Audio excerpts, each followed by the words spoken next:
This craft actually came about because I had an interesting idea for a backstory. A group of adventurers set off to explore a set of ruins, but the only thing that came back was this crudely drawn map. Will the PCs decipher the clues and figure out that this snake is not a natural animal, but rather a deadly mechanical guardian?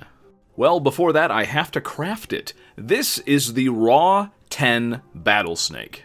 This is a McFarlane toy and a robotic animal warrior. Raw, get it? It's Raw 10. It's a pretty interesting sculpt and certainly a return to the 90s aesthetic that made McFarlane famous.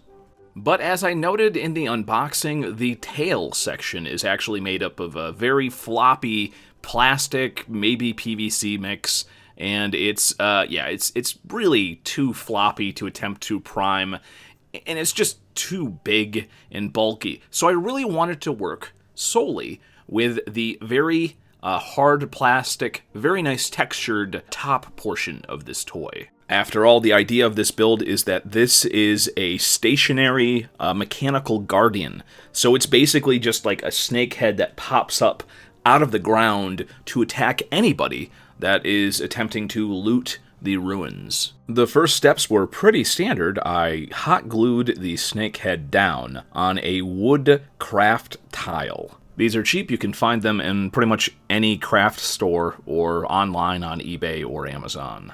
The next bit was something new to my crafting arsenal, Sculpta Mold. It's made out of wood pulp and plaster. It takes a very long time to dry.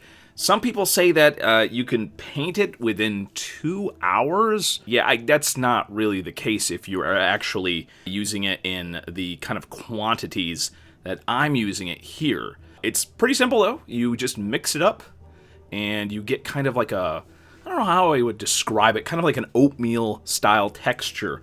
But then you can poke and prod it into pretty much any kind of shape that you like. When it starts to dry a little bit, you can kind of sculpt it a little bit easier. I would not compare it to clay. But yeah, I mean, it's cheap and it dries hard. But bear in mind, it's not going to completely dry if you're using the amounts that I'm using here for a while. It's going to take probably around, I would say, at least maybe like 3 days up to a week, honestly, before it completely dries. Now, you can paint it probably after, a day and a half. That's what I did. And I didn't really find that many issues with it. But it does take a while to completely dry to my liking. But perhaps you can just adjust the amount of water that you're mixing with the amount of Sculpta Mold to get maybe a ratio that dries a little bit quicker if you're using larger amounts like I'm using in this project. So as you can see, some of the little plaster bits are sticking up in, sharp little spikes. And you kind of just have to wait until it dries out just a little bit after you're done with your main, kind of form. After that, you can start to sort of smooth it out with your finger. I'm sure you can use a tool too, but I was trying to go for a kind of explosion from the ground, so I wanted this to look like loose dirt. Yeah, you can definitely, I think that little bit on the back, I used a slightly different ratio, and I got a much better kind of loose dirt clod look on the back there. Yeah, no, I was just kind of poking it with a bamboo skewer here, trying to make it look a little bit more like kind of loose earth that had exploded upward. I did kind of put a little bit of Sculpta Mold on the snake itself, and that looks really good, and I wish I would have done more of that, but I was kind of hesitant, because I didn't know how it was going to turn out. I didn't know if it was going to dry and then kind of fall off the snake, but it stuck on there really nicely. So apparently, thin layers of Sculpta Mold will stick and adhere pretty well to hard plastic like this when it's fully dried. To prime, I went with Vallejo Mecha Primer, my go-to primer for pretty much any plastic that I've never worked with before. If you're interested in the entire painting process, I will link that stream below, but I was very happy with the amount of detail on this toy. McFarlane, even for sort of cheaper toys like this, does a very good job of making sure the sculpts have a lot of interesting little details, and that makes my job a lot easier.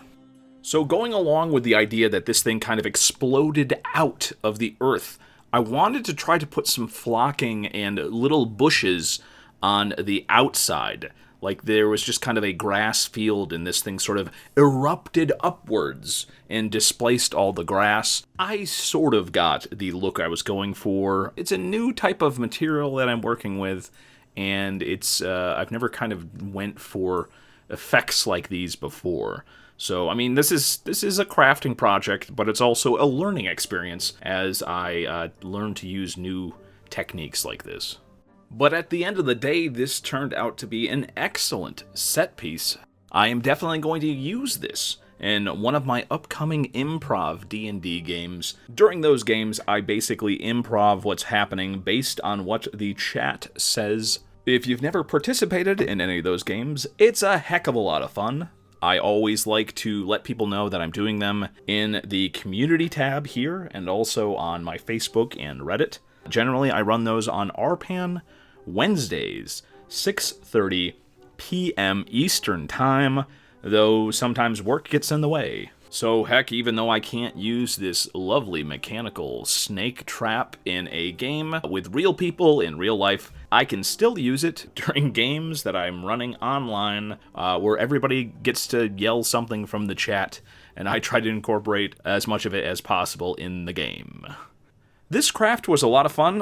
It's pretty simple, but I did learn a lot of stuff, and so I hope you guys enjoyed it. Please remember to subscribe to this channel. Like the videos that you like, hit that stupid bell button, do all the chicanery that YouTube is forcing everybody to do, and leave a comment below if you've heard about a product that might make another interesting crafting project, or you just want me to review something, or you just want to give me some lovely critiques. I always so enjoy those. Alright, you guys have a great week. Peace! Have a great day, and as always, thank you for watching the video. I can't tell you to give up this quest. All I can do is hope that whatever befell them does not befall you.